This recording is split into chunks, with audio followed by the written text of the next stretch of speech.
não parar, não precipitar e não retroceder. Então dizer para esse cara, sabe quando nós vamos parar? Nunca. Nunca na sua porca vida. Né?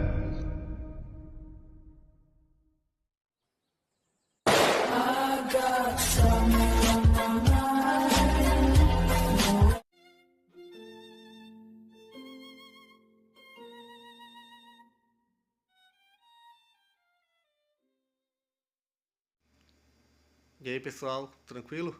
Então vem aqui antes do vídeo começar, pedir para vocês se inscreverem, quem não for inscrito, compartilhar, curtir, comentar. Quem puder seja membro do canal, que isso ajuda bastante. Tem também o link do Apoia-se.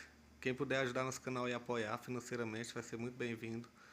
Mas o mais importante é transmitir o conteúdo e os conhecimentos do professor Olavo de Carvalho para mais e mais brasileiros.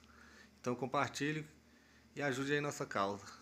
Muito obrigado a todos os membros, apoiadores do canal. Fico muito feliz. Tenho certeza que a gente está no caminho certo. Então fiquem com o vídeo e até mais. Valeu! A técnica filosófica, como eu disse, ela é a síntese dos esforços desenvolvidos ao longo de milênios para lançar alguma luz sobre alguns problemas. E a sucessão desses esforços tem que ser vista não como um fenômeno histórico, mas como um drama que se desenrola em você mesmo. Quer dizer, você tem que revivenciar aqueles vários esforços. Tá certo? Então, aí acontecerá o seguinte coisa, que é de fato um negócio maravilhoso que acontece. Você vê, quando você lê ali os pré-socráticos, tá certo? E você vê, por exemplo, Heráclito e Parmênides, na contraposição famosa, onde Heráclito descreve o mundo da realidade como se fosse um fluxo permanente, onde nada é o que é, tudo está continuamente se transformando em outra coisa. Tá certo? Como ele diz, nós não nos banhamos duas vezes no mesmo rio e assim por diante. Então,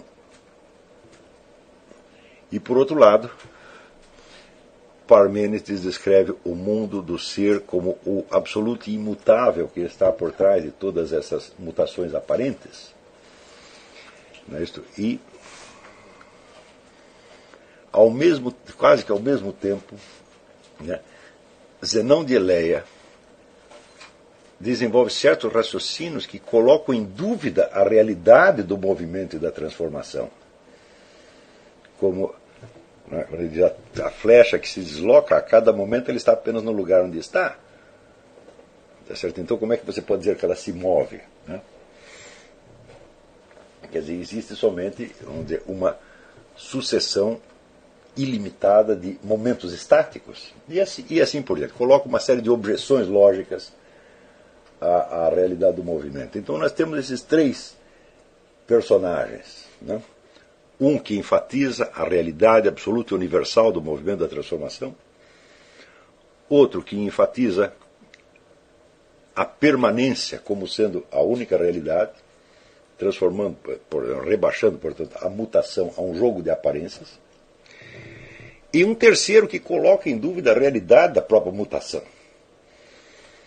Tá certo? Então você não poderia imaginar três pessoas mais diferentes. Tá certo? No entanto, dos três, cada um sabia do que o outro estava falando. E nós podemos entender os três.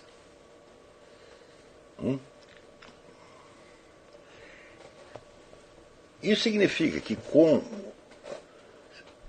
mutações permanentes ou sem mutações permanentes, com o ser eterno ou sem o ser eterno, todos nós, considerados não enquanto participantes desse debate, mas considerados enquanto pessoas reais, existentes, nós sabemos nos orientar no mundo da mutação e da permanência. Por exemplo, nós sabemos distinguir o que muda e o que permanece. Por exemplo, quando você anda, você dá um passo, você sabe que é absolutamente fundamental para que o seu passo avance, que o chão permaneça no mesmo lugar, porque se ele avançasse junto com você, seria como você andar numa escada rolante ao contrário, como o Mr. Bean, né? Ou Jerry Lewis, tá certo? E você andaria, mas não sairia do mesmo lugar, tá certo? Então, nós somos capazes de fazer essa diferença. Ou seja, na realidade da vida prática, nós sabemos nos posicionar perante a permanência e a mudança. Também nós somos capazes de distinguir na mudança o que existe de real e o que existe de aparência, e sabemos distinguir as mudanças reais das mudanças aparentes. Não é que nós sabemos isso, uma criança pequena já sabe. Não é isso? Então, mas quando nós tentamos equacionar essas coisas em termos racionais, nós topamos com dificuldades horríveis. E este é um ponto básico. Vocês têm que meter na sua cabeça desde logo o seguinte: o mundo da percepção real é infinitamente mais rico do que o mundo da razão humana.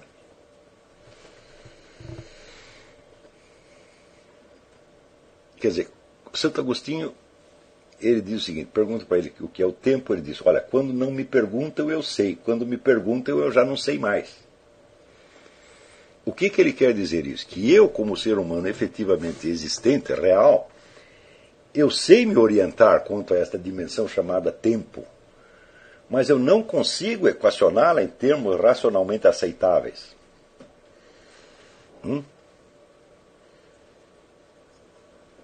Note bem, o seu aparato de percepção, ele nasceu com você. Ele já veio pronto. Foi Deus que fez, não foi você. Ele tem a perfeição da obra divina. Agora, o mundo dos seus pensamentos racionais é uma estrutura que você está tentando criar. Está entendendo? Então, é natural que, em comparação com o mundo da percepção, a razão humana seja um negócio tosco, falível, cheio de buracos. Então, todo o esforço, vamos dizer, da filosofia ao longo dos tempos é para tentar transferir ao mundo da razão, isso é, daquilo que é humanamente comunicável e que pode ser, vamos dizer, discutido e falado entre os seres humanos, é um esforço para dar a este mundo do humanamente comunicável uma parcela da riqueza infinita do mundo da percepção real. Da parcela da riqueza e da dignidade do mundo da percepção real. Quando nós investigamos esse mundo da percepção, nós vemos que nós sabemos muito mais coisas do que nós sabemos que sabemos. Não é isso? Então, eu tenho insistido muito nisso nas minhas aulas. Se nós fôssemos reduzir o nosso saber aos dados de percepção que efetivamente chegam a nós, tá certo? Nós jamais poderíamos nos orientar no mundo. Por exemplo, nenhum de nós teve jamais a percepção de um mundo inteiro. Nós só temos pedaços.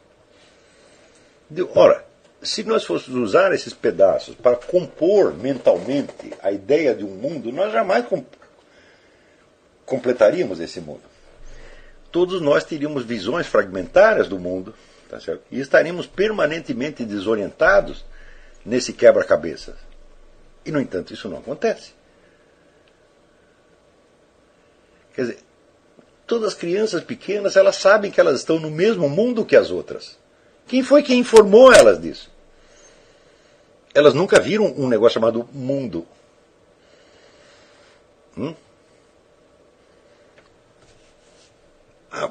Desde que apareceu a crítica moderna do conhecimento, a partir do século XVIII, com Hume, depois Kant, etc.,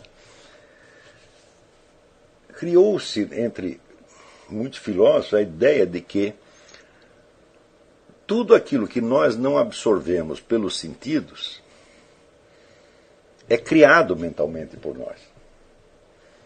Quer dizer, então existe o mundo da natureza, existe o mundo da criação cultural. Então aí você vai ver que, segundo esses fulanos, a própria ideia de mundo é uma criação cultural nossa.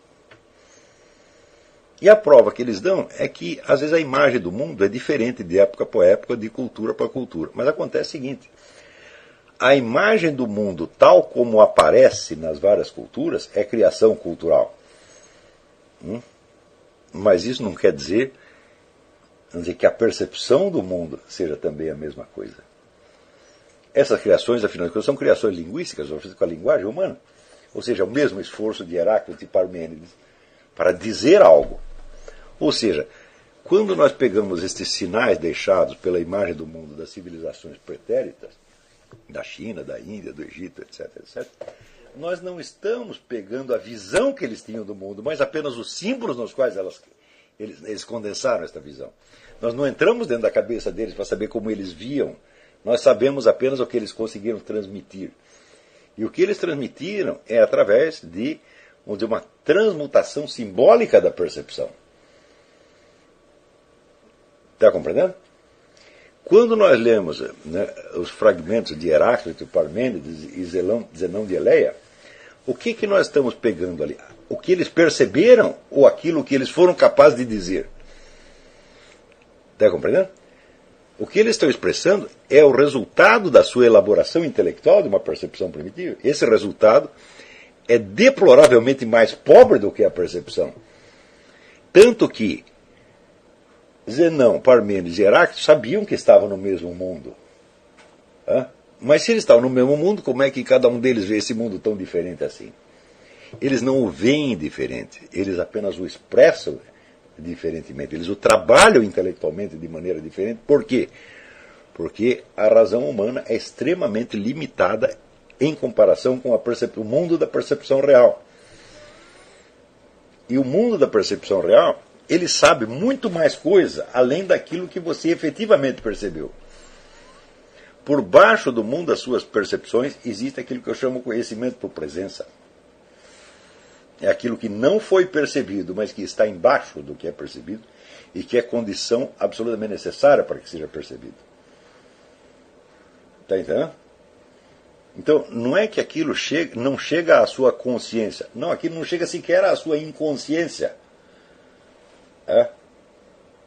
Ele simplesmente está ali. É o mundo no qual você está. Está compreendendo? Tudo que está no seu inconsciente é porque veio ou da memória ou veio de algum processo interno seu. É limitado a você, portanto. Aquilo se passa dentro de você, de algum modo. Eu digo, sim, mas onde esteve você esse tempo todo? Você esteve num mundo real. Você é parcela desse mundo real. E tudo o que você pensa toma este mundo real como um pressuposto. E está muito certo que tome como pressuposto. Ora, à medida que vai passando o tempo e que essas várias tentativas de expressão, seja artística ou filosófica, da percepção do mundo, vão se tornando patrimônio cultural, elas adquirem uma espécie de densidade bibliográfica, por assim dizer. Não é isso? E densidade cultural, elas são passadas como patrimônio. E a aquisição desse patrimônio pode ser uma experiência, vamos dizer, tão pesada para você que ela encobre o conhecimento que você tinha do mundo real. E você passa a confundir conhecimento efetivo do mundo real com representação simbólica do mundo real. Está entendendo? Então daí você passa a acreditar que a vivência imediata que você tem do mundo é uma criação cultural.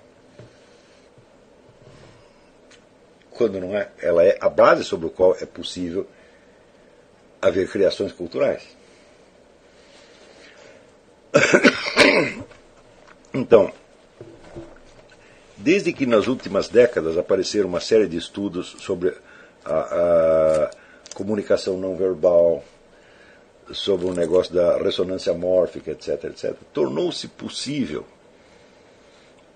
usar uma linguagem científica e filosófica para insinuar algo desse conhecimento por presença. Nesse sentido, por exemplo, a obra todo este trabalho do Antônio Damasio, se bem que o Antônio Damasio, às vezes, ele se confunde na terminologia.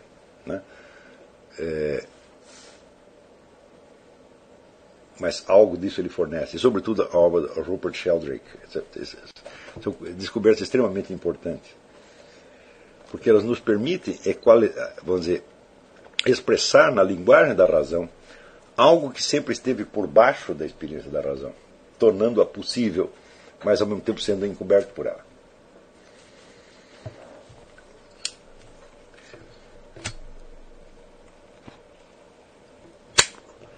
Então, na aquisição da técnica filosófica, nós vamos acrescentar este elemento, tá certo? Que eu chamo conhecimento por presença, que foi, vamos dizer, bastante negligenciado ao longo da história da filosofia. Tá certo? Sempre foi dado por pressuposto, tá certo? Mas nunca foi trabalhado e nunca pôde ser trabalhado como hoje pode, tá certo? Graças a essas elaborações científicas mais recentes. Então, bom, são esses os 5 blocos nos quais nós vamos trabalhar. Agora eu vou passar a ver as perguntas que tem aqui, tá?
Chegamos a mais um final de uma aula, de um vídeo. Espero que tenham gostado.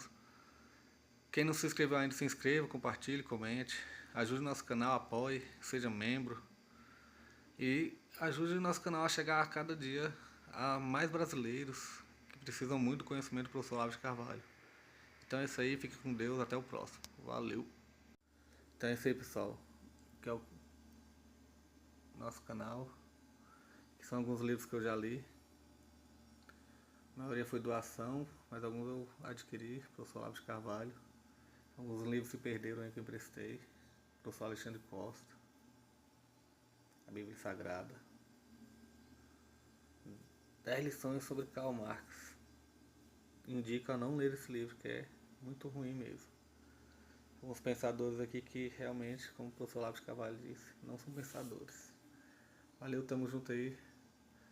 Apoie nosso canal, seja membro.